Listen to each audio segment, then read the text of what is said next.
The Supreme Court seemed divided Tuesday over whether employees' religious beliefs can free them from a part of the new health care law that requires that they provide coverage of birth control for employees at no extra charge. Here's the Associated Press with more. Let me hear you!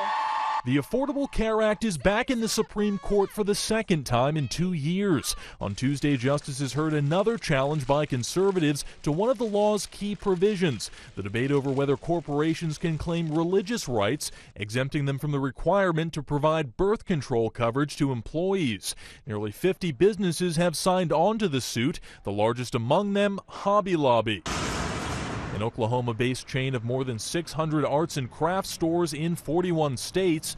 Any decision would affect more than 15,000 of its employees. We believe that Americans don't lose their religious freedom when they open a family business. What's at stake in this issue, in this case, is whether millions of women and their right to preventive care, including birth control, is trumped by a handful of CEOs who have their own personal opinions about birth control. At the crux of the argument, whether profit-making businesses have the right to exercise religious beliefs, can corporations act as people in the eyes of the law? They're a Christian organization, and the government should not be able to tell them what to do. This is a case where the court would for the first time rule, if it sides with the companies, that corporations could express religious views. Hobby Lobby says it wants to provide coverage for some forms of birth control, but objects to drugs that work after the egg is fertilized. Should the provision be struck down, it could pave the way for a broader range of claims to be made